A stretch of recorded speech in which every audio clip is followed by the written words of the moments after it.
മറയേണ്ടതോർത്ത്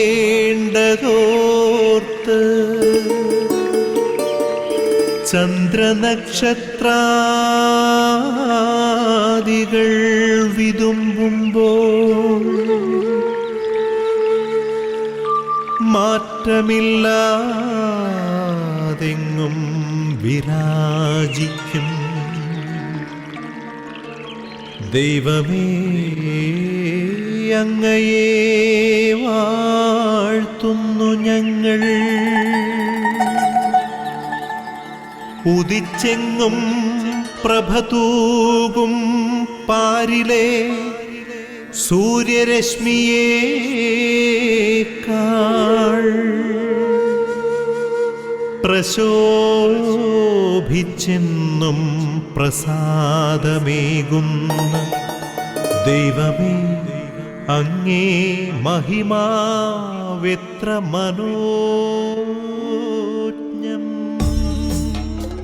ലോകം മുഴുവനുള്ള goodness TV പ്രേക്ഷകരെ ഏവർക്കും ഈ പ്രഭാത വിരുന്നിലേക്ക് സുസ്വാഗതം. ഈ പ്രഭാത വിരുന്നിൽ നമുക്ക് പങ്കെടുക്കുമ്പോൾ പ്രത്യേകമായിട്ടും നസ്രത്തിലെ തിരുകുടുംബത്തെക്കുറിച്ചും പ്രത്യേകമായിട്ടും ഏറ്റവും പ്രധാനമായിട്ടുള്ള വ്യക്തി ഈശോയെക്കുറിച്ചും അല്പസമയം നമുക്ക് ഒന്നിച്ച് ചിന്തിക്കാം, പ്രാർത്ഥിക്കാം. നമ്മുടെ ജീവിതത്തിൽ വേണ്ട നവീകരണങ്ങൾ നമുക്ക് വരുത്താം. നമ്മുടെ അമ്മയായ പരിശുദ്ധ കന്യാമറിയത്തിൻ്റെ മാധ്യസ്ഥം നമ്മളുടെ ജീവിതത്തിൽ എന്നുമുണ്ട്. നമുക്ക് പ്രത്യേകമായിട്ടും ഈ ദിവസം ആരംഭിക്കുന്നതിന് മുമ്പ് അമ്മയുടെ മാധ്യസ്ഥം വിളിച്ച് അപേക്ഷിച്ച് പ്രാർത്ഥിച്ചുകൊണ്ട് ആരംഭിക്കാം. നന്മ നിറഞ്ഞ മറിയമേ, സ്വസ്തി, കർത്താവ് അങ്ങയുടെ കൂടെ, സ്ത്രീകളിൽ അങ്ങ് അനുഗ്രഹിക്കപ്പെട്ടവളാകുന്നു. അങ്ങയുടെ ദുരിതത്തിന് ഫലമായി ഈശോ അനുഗ്രഹിക്കപ്പെട്ടവനാകുന്നു. പരിശുദ്ധ മറിയമേ, തമ്പുരാൻ്റെ അമ്മേ, പാപികളായ ഞങ്ങൾക്ക് വേണ്ടി എപ്പോഴും നമ്മുടെ മരണസമയത്തും തമ്പുരാനോട് അപേക്ഷിച്ചുകൊള്ളമേ. ആമേ. ഇന്നത്തെ ഈ ശുശ്രൂഷകൾ നമുക്ക് അനാഥരായിട്ടുള്ള കുട്ടികളെ പ്രത്യേകമായിട്ട് ഓർത്തുകൊണ്ട് പ്രാർത്ഥിക്കാം. ആർക്കും വേണ്ടി ചിന്തിക്കുവാനോ അവരെ ഓർക്കുവാനോ ഒന്നുമില്ലാത്ത കുട്ടികളെ ഓർത്ത് നമുക്ക് പ്രത്യേകമായിട്ട് പ്രാർത്ഥിക്കാം. ഒത്തിരിയധികം ജന്മങ്ങൾ ആരും കൂടെയില്ലാതെ വേദനയിൽ നീറി ജീവിക്കുന്നവരുണ്ട്. അങ്ങനെയുള്ള വ്യക്തികളെല്ലാം നമുക്ക് ദൈവകരങ്ങളിലേക്ക് സമർപ്പിച്ച് പ്രാർത്ഥിക്കാം.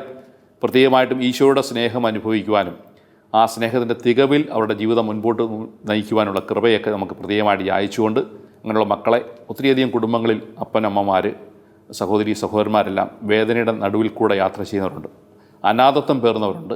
ഇങ്ങനെയുള്ള എനിക്ക് വേണ്ടി ആരുമില്ല എന്നുള്ള ചിന്തയിൽ ജീവിക്കുന്ന ഒത്തിരി മനുഷ്യരുണ്ട്.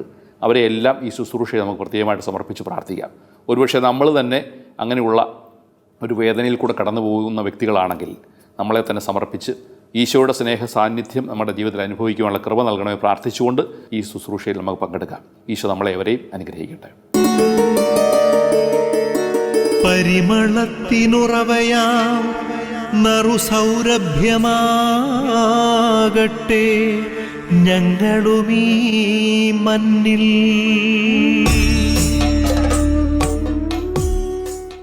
ഈശോയുടെ വരവിൻ്റെ ലക്ഷ്യം നമ്മൾ പ്രത്യേകമായിട്ടും അവനൊരു പുതിയ പേര് കൊടുക്കണം എന്നാണ് വചനം പറയുന്നത്. ഇമ്മാനുവൽ, ദൈവം നമ്മോടുകൂടെ എന്നുള്ള പേരാണ് അവന് കൊടുക്കണം എന്ന് പ്രത്യേകമായിട്ടും ദൈവത്തിൻ്റെ ദൂതൻ പറഞ്ഞ് എന്ന് പറയുന്നതൊക്കെ. അവൻ ഇമ്മാനുവൽ എന്നറിയപ്പെടും എന്നാണ് വചനം മുഴുവൻ നമ്മൾ നോക്കിയാലും കാണുന്നതൊക്കെ. അതാണ് ഈശോയുടെ വരവിൻ്റെ ലക്ഷ്യം. അതുതന്നെയാണ് നമ്മോട് കൂടെ ആയിരിക്കുവാൻ, നമ്മുടെ കൂടെ ഒരുവനായിക്കൊണ്ട് നമ്മളെ സമുദ്ധരിക്കുക, ഉയർത്തുക എന്നുള്ളതാണ് അവൻ്റെ വരവിൻ്റെ ലക്ഷ്യം, ഉദ്ദേശം. അതുതന്നെയാണ്. ഇത് വചനം മുഴുവൻ തിരഞ്ഞാലും നമുക്ക് കാണാൻ സാധിക്കുന്നത് ക്രിസ്തു കൂടെ ആയിരുന്നവൻ എന്നുള്ളതാണ്. പണ്ട് ഒരു ജ്യേഷ്ഠനും അനുജനൂടെ വീട്ടിൽ ഇടിവെക്കുകയാണ്. ഇടിവെച്ചുകൊണ്ടിരുന്നപ്പോഴത്തേക്കും ഈ അനുജനെ ജ്യേഷ്ഠനെ അടിച്ച് മലർത്തിക്കൊണ്ടിരിക്കുകയാണ്. ഇത് കണ്ടുകൊണ്ടിരുന്ന ഒരു മീശക്കാരൻ, അപ്പുറത്തൊരു വലിയ മീശക്കാരൻ ഇത് കണ്ടുകൊണ്ടിരിക്കുകയാണ്. ചേട്ടൻ അനുജനെ അടിച്ച് മലർത്തുന്നത് കണ്ടുകൊണ്ട് പറയുകയാണ്. അവസാനം ഇവനിങ്ങനെ ആകപ്പാടെ നിരാശനായിട്ട് മാറി നിൽക്കുകയാണ്.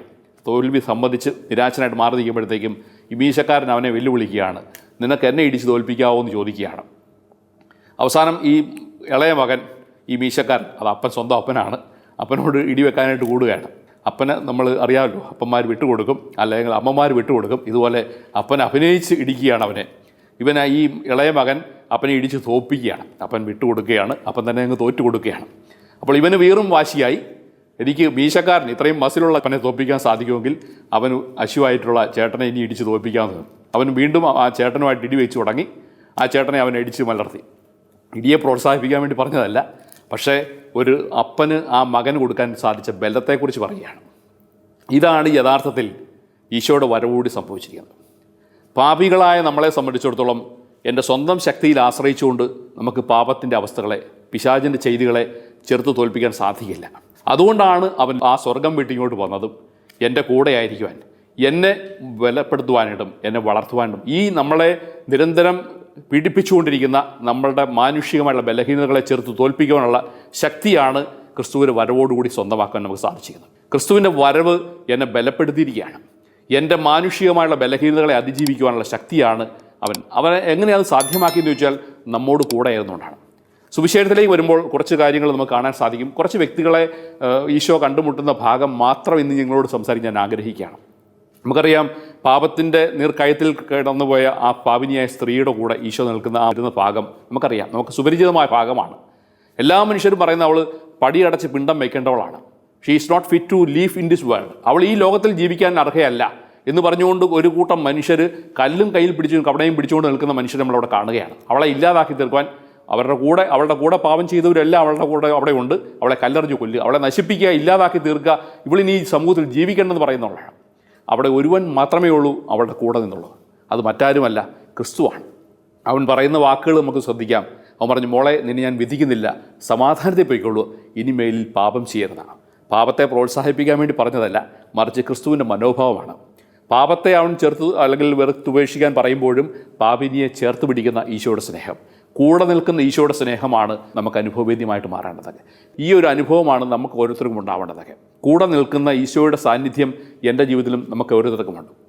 സക്കേവൂസ് എന്ന് പറയുന്ന മനുഷ്യൻ വെറുതെ ഈശോ എന്ന് കണ്ടേച്ച് പോകാൻ വേണ്ടി കയറിയതാണ്. സിക്കമൂർ മരത്തിൽ ഓടി കയറിയപ്പോഴത്തേക്കും ഈ സക്കേവൂസ് എന്ന് പറയുന്ന മനുഷ്യൻ ഈശോയെ കണ്ടിട്ട് വെറുതെ അങ്ങ് പോയേക്കാം എന്ന് പറയുന്നവൻ്റെയോട് ഈശോ പറയുകയാണ്, ഇന്ന് ഞാൻ നിൻ്റെ കൂടെയുണ്ട്, നിൻ്റെ ഭവനത്തിലേക്ക് ഞാൻ വരികയാണ്, നിൻ്റെ കൂടെ കൂടാൻ പോവുകയാണെന്ന് പറയുകയാണ്. ഈ സക്കേവൂസിൻ്റെ ജീവിതത്തെ വീണ്ടും പ്രത്യേകമായിട്ട് മാറ്റിമറിച്ചത് ഈ കൂടിക്കാഴ്ചയാണ്.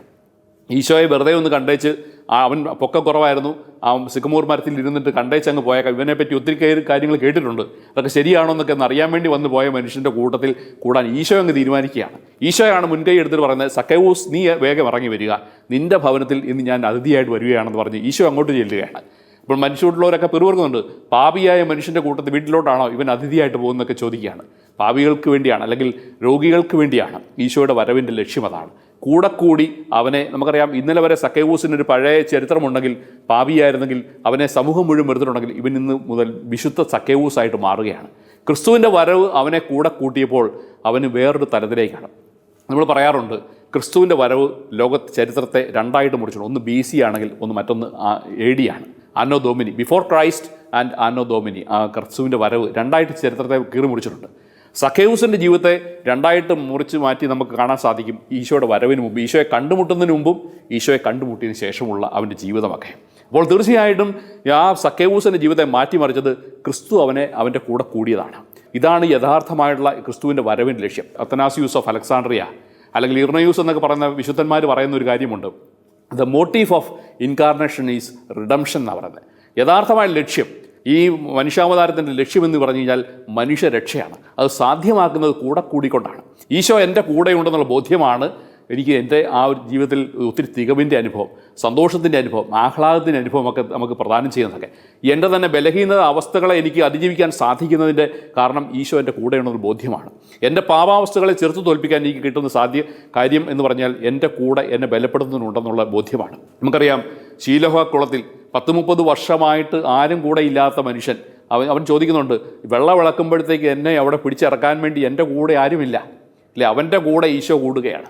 അവൻ്റെ കൂടെ ഈശോ കൂടി അവന് സൗഖ്യം കൊടുക്കുകയാണ്. ഇനി നീ ഇവിടെ കിടക്കണ്ട, നീ പൊക്കൊള്ളുക, നീ സൗഖ്യപ്പെടുക, നിൻ്റെ വിശ്വാസം നിന്നെ രക്ഷിച്ചിരിക്കുക പറഞ്ഞുകൊണ്ട് അവനെ സംരക്ഷിക്കുന്ന, അവനെ ബലപ്പെടുത്തുന്ന, അവനെ സുഖപ്പെടുത്തുന്ന, ഇത്രയും നാൾ കിട്ടാത്ത ആ സൗഭാഗ്യമെല്ലാം അവന് കൊടുക്കുന്ന ഈശോ നമ്മൾ കാണുകയാണ്.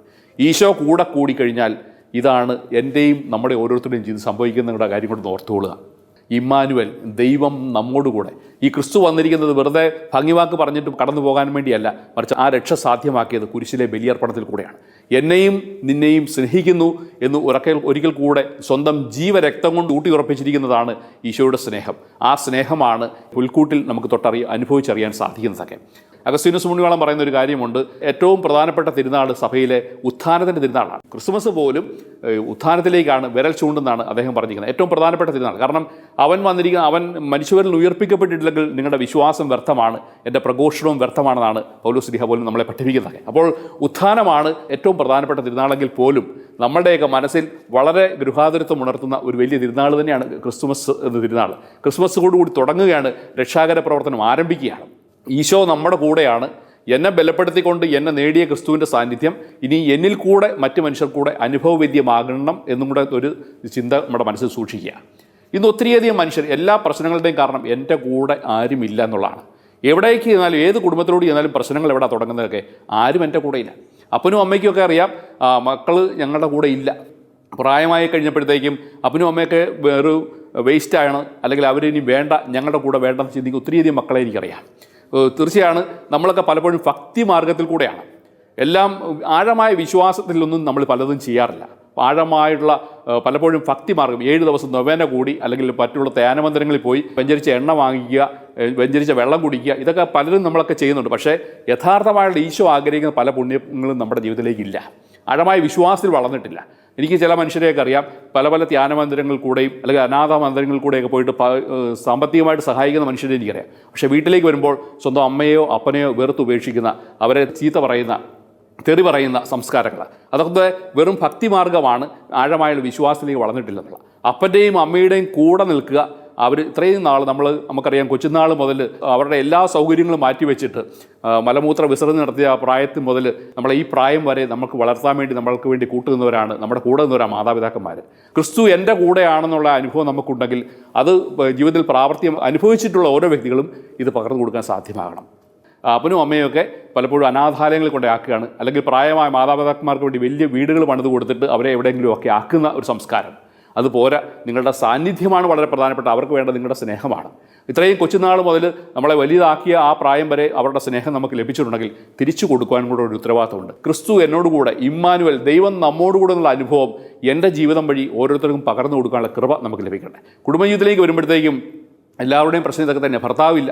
പണ്ടൊരു ഭർത്താവ് പറഞ്ഞു, ഞാൻ ഗൾഫിലേക്ക് പോകാമെന്ന് പറഞ്ഞു. അപ്പോൾ ഭാര്യ ചോദിച്ചു, നമ്മൾ ഗൾഫിലേക്ക് എന്തിനാ പോകുന്നത്? നമ്മൾ തമ്മിൽ പരസ്പരം നമ്മളതല്ലേ നമ്മുടെ സമ്പാദ്യം എന്ന് ചോദിച്ചുകൊണ്ട് ഭർത്താവിനെ അപ്പോൾ തീർച്ചയായിട്ടും ഒത്തിരി പൈസ കുമിഞ്ഞുകൂടുന്ന രീതിയിൽ ഉണ്ടാക്കുക എന്നുള്ളതല്ല, മറിച്ച് പരസ്പരമായിരിക്കുക, ഊന്നുവടികളായിട്ട് തീരുക എന്നുള്ളതാണ് വളരെ പ്രധാനപ്പെട്ടതൊക്കെ. അപ്പോൾ ഇവിടെ ഇന്നത്തെ ഈ ലോകത്തിൻ്റെ ഒരു പ്രശ്നം എന്ന് പറഞ്ഞാൽ, ഏറ്റവും വലിയ പ്രശ്നം പറഞ്ഞാൽ എൻ്റെ കൂടെ ആരുമില്ല എന്നുള്ളതാണ്.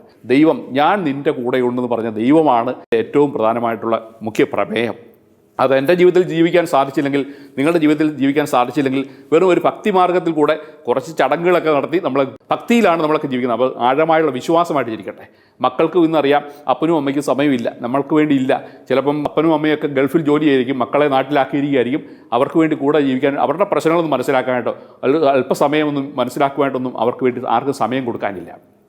സഭയിലേക്ക് വരുമ്പോഴത്തേക്കോ അൽമാരി ചെയ്തിരിക്കുന്ന അച്ഛന്മാർക്ക് സമയമില്ല. അച്ഛന്മാർ ഇങ്ങനെ ഓടി നടക്കുകയാണ്, 100 കൂട്ടം പരിപാടിയായിട്ട് ബിസിയായിട്ട് ഓടി. സിസ്റ്റേഴ്സിനോ അവർക്ക് ആർക്കും സമയമില്ല. ആർക്കും സമയമില്ലാത്ത ഒരു ലോകത്തിൽ കൂടെ നമ്മൾ ഓടി നടക്കുകയാണ്. അപ്പോൾ തീർച്ചയായിട്ടും നമുക്ക് ഈ ദിവസത്തിൻ്റെ അരുവിയിലേക്ക് ഒന്ന് കടന്നു വരാം. നമുക്ക് കൂടെയായിരിക്കാൻ ഈശോ നമ്മുടെ കൂടെയായിരുന്നു. അവൻ സ്വന്തം ജീവൻ രക്തം നൽകിക്കൊണ്ടാണ് എൻ്റെ കൂടെയായിരിക്കുന്നത്, എന്നെ ബലപ്പെടുത്തിയിരിക്കുന്നത്. അതുവഴിയാണ് എനിക്ക് എല്ലാ തിന്മകളെയും ചെയ്തികളെയും ചേർത്ത് തോൽപ്പിക്കാൻ സാധിക്കുന്നുണ്ട്. ഓർമ്മിച്ചുള്ളൂ, അവൻ്റെ സാന്നിധ്യമാണ് എന്നെ ബലപ്പെടുത്തുന്നത്. ഇതുപോലെ എൻ്റെ സാന്നിധ്യം ആഗ്രഹിക്കുന്ന, എൻ്റെ സ്നേഹ സാന്നിധ്യം ആഗ്രഹിക്കുന്ന മാതാപിതാക്കന്മാരുണ്ടാവാം, ഭാര്യയുണ്ടാവാം, ഭർത്താവുണ്ടാവാം, മക്കളുണ്ടാവാം, സഭയിൽ അൽമായരുണ്ടാവാം. അൽമായർക്കും അച്ഛന്മാർക്കും സിസ്റ്റേഴ്സിനും ഒക്കെ ഈ സാന്നിധ്യം കൊടുത്തുകൊണ്ട് അവരെ സ്നേഹിക്കാം. അങ്ങനെ പരസ്പരം ബലപ്പെടുത്തിക്കൊണ്ട്, കൂടെ ആയിക്കൊണ്ട്, ഈ അർത്ഥം പൂർണ്ണതയിൽ ഉൾക്കൊണ്ടുകൊണ്ട്, ആഴമായ വിശ്വാസത്തിലേക്ക് വളർന്നുകൊണ്ട് ഈശോയെ ഉച്ചസ്ഥിരം പ്രഘോഷിക്കുന്ന വ്യക്തികളായിട്ടും ജീവിതം കൊണ്ട് പ്രഘോഷിക്കുന്ന വ്യക്തികളായിട്ട് മാറാനുള്ള കൃപയ്ക്ക് വേണ്ടി പ്രാർത്ഥിച്ചുകൊണ്ട് നമുക്ക് ഈ ദിവസത്തിലെ ചിന്തയിൽ നമുക്ക് പങ്കെടുക്കാം. നമ്മൾ പറയാറുണ്ട്, to walk in the consciousness of the Lord. അവൻ എൻ്റെ കൂടെയുണ്ടെന്നുള്ള അവബോധത്തിൽ നടക്കുമ്പോൾ ഇരട്ടി ശക്തിയാണ് എൻ്റെ ജീവിതത്തിൽ. ആ ശക്തി നമുക്ക് പരസ്പരം പകർന്നു കൊടുക്കാം, മറ്റുള്ളവർക്ക് ജീവിതത്തിൽ പകർന്നു കൊടുക്കാം. അങ്ങനെ മറ്റുള്ളവരെ ബലപ്പെടുത്തുന്ന, ശക്തിപ്പെടുത്തുന്ന, സ്നേഹിക്കുന്ന ഒരു സാന്നിധ്യമായിട്ട് ഈ സമൂഹത്തിൽ ജീവിച്ചുകൊണ്ട് സുന്ദരമായ ജീവിതം നമുക്ക് കർത്താവിനെ മഹത്വപ്പെടുത്തിക്കൊണ്ട്, മറ്റു മനുഷ്യരെ വളർത്തിക്കൊണ്ട്, അവരെ കുറച്ചുകൂടൊക്കെ ഒരു കാര്യം കൂടെ കൊടുത്തുകൊണ്ട് അവരെ ഒന്ന് ബലപ്പെടുത്തുന്ന സാന്നിധ്യമായിട്ട് മാറിക്കൊണ്ട് ധ്യാനിക്കാം, പ്രാർത്ഥിക്കാം. ഈശോ നിങ്ങളെ അവരെയും അനുഗ്രഹിക്കട്ടെ. ഒരിക്കൽ കൂടെ ഏവർക്കും, എന്നെ ശ്രമിച്ചുകൊണ്ടിരിക്കുന്ന നിങ്ങൾക്ക് ഏവർക്കും നല്ലൊരു ദിവസം ആശംസിക്കുന്നു. കർത്താവിൻ്റെ സകല അനുഗ്രഹങ്ങളും വന്ന് ഭവിക്കട്ടെ എന്ന് പ്രത്യേകമായിട്ട് പ്രാർത്ഥിക്കുന്നു. പിതാവേ, സ്നേഹാഗ്നിയാൽ ജ്വലിക്കട്ടെ മക്കളാ ഞങ്ങളെല്ലാം.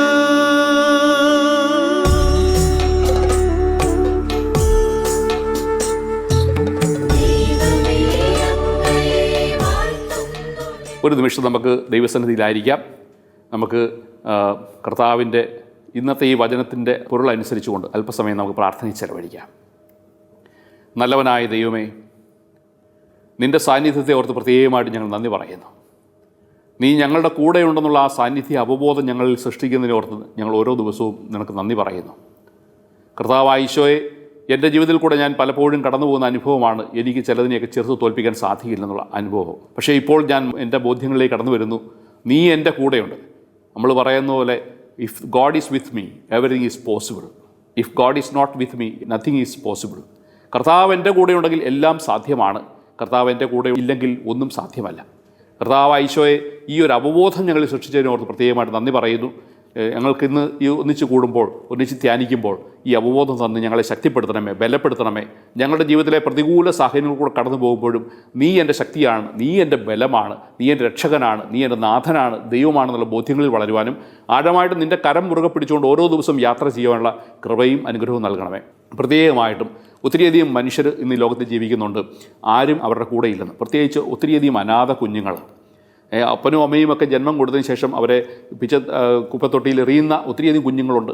അല്ലെങ്കിൽ പ്രായമായ മാതാപിതാക്കന്മാർ മക്കളാൽ വെറുക്കപ്പെട്ട് അല്ലെങ്കിൽ ഉപേക്ഷിക്കപ്പെട്ട മാതാപിതാക്കന്മാരുണ്ട്. ആരുമില്ലാത്ത ഒത്തിരിയധികം വ്യക്തികളുണ്ട്. ഒരുപക്ഷെ കുടുംബജീവിതത്തിലേക്ക് വരുന്നവരും ഭാര്യയെയും സ്നേഹം അനുഭവിക്കാതെ, ഭർത്താവിൻ്റെ സ്നേഹം അനുഭവിക്കാതെ, മക്കൾക്ക് അപ്പൻ്റെയും അമ്മയുടെയും സ്നേഹം അനുഭവിക്കാതെ അനാഥത്വം ഒത്തിരിയധികം പേറുന്ന ഒത്തിരി വ്യക്തിത്വങ്ങൾ ഞങ്ങൾക്ക് ചുറ്റുമുണ്ട്. കർത്താവായ ഈശോയെ, അവരുടെ ജീവിതത്തിൽ നിന്നും ഈ അനാഥത്വം എടുത്ത് മാറ്റിക്കൊണ്ട് കൂടുതൽ നിൻ്റെ സന്തോഷവും സമാധാനവും ആശ്വാസവും എല്ലാം നൽകിക്കൊണ്ട് നീ അവരുടെ കൂടെയുണ്ട്, നീ അവരുടെ നിത്യ ആശ്വാസകൻ എന്നുള്ള ബോധ്യം അവർ സൃഷ്ടിച്ചുകൊണ്ട് കുറച്ചുകൂടെ തികവിൻ്റെ ജീവിതം നയിക്കുവാനായിട്ട് ഞങ്ങളെ ഓരോരുത്തരെയും, ഞങ്ങളുടെയൊക്കെ വ്യക്തിപരമായ ജീവിതത്തിൽ ഈ ഒരു കുറവ് അല്ലെങ്കിൽ ഈ ഒരു അനുഭവം ഉണ്ടാവാം, സ്നേഹത്തിൻ്റെ കുറവ്, എൻ്റെ കൂടെ ആരുമില്ലെന്നുള്ള ബോധ്യങ്ങളുണ്ടാവാം. കർത്താവ് ഈ തെറ്റായുള്ള ബോധ്യങ്ങളൊക്കെ എടുത്തു മാറ്റിക്കൊണ്ട് നീ എൻ്റെ കൂടെയുണ്ടെന്നുള്ള ബോധ്യങ്ങൾ ഞങ്ങളെ സൃഷ്ടിച്ചുകൊണ്ട് കുറച്ചുകൂടെ സുന്ദരമായ ജീവിതം, ആശ്വാസപ്രദമായ ജീവിതം, സന്തോഷപ്രദമായ ആഹ്ലാദത്തിൻ്റെ ജീവിതം നയിക്കുവാൻ ഞങ്ങളെ ഓരോരുത്തരെയും അനുഗ്രഹിക്കണമേ. നിത്യം പിതാവും പുത്രനും പരിശുദ്ധാത്മാവുമായ സർവേശ്വര എന്നേക്കും ആമേൻ.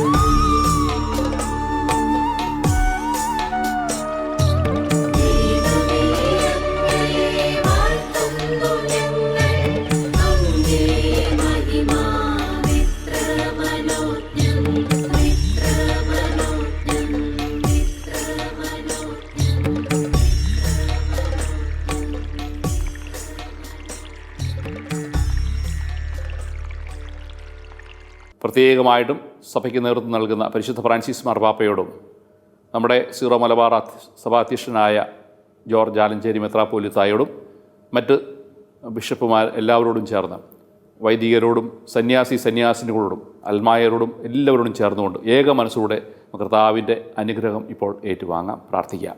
നമ്മുടെ കർത്താവ് ഈശോ മിശിഹായുടെ കൃപയും പിതാവായ ദൈവത്തിൻ്റെ സ്നേഹവും പരിശുദ്ധാത്മാവിൻ്റെ സഹവാസവും നിങ്ങളെവരുടെ മേലും ഉണ്ടായിരിക്കട്ടെ, ഇപ്പോഴും എപ്പോഴും എന്നേക്കും ആമേൻ. ഇന്ന് മരിയൻ കൂടാരങ്ങളിൽ പ്രാർത്ഥനയിൽ ചെലവഴിക്കുന്ന എല്ലാ സഹോദരങ്ങളെയും നമുക്ക് നമ്മുടെ പ്രാർത്ഥനയിൽ ഓർമ്മിക്കാം. സാധിക്കുന്നവരെല്ലാവരും ഒരു ബന്ധ നമസ്കാരം ചൊല്ലി അവരെ കൂടെ നിങ്ങളുടെ വിലയേറിയ പ്രാർത്ഥനയിൽ ഉൾപ്പെടുത്തണമെന്ന് ഈ നിമിഷത്തിൽ അഭ്യർത്ഥിക്കുന്നു. ഒരിക്കൽ കൂടെ ഏവർക്കും നല്ലൊരു ദിവസം ആശംസിക്കുന്നു. ഈശോയുടെ ആ ശാന്തിയും സമാധാനവും എല്ലാം നിങ്ങളുടെ വ്യക്തിപരമായ ജീവിതത്തിൽ അനുഭവിക്കാനുള്ള കൃപ ദൈവം നൽകി അനുഗ്രഹിക്കട്ടെ പ്രത്യേകമായിട്ട് പ്രാർത്ഥിക്കുന്നു. ഈശോ മിശിഹായിക്കും സ്തുതിയായിരിക്കട്ടെ.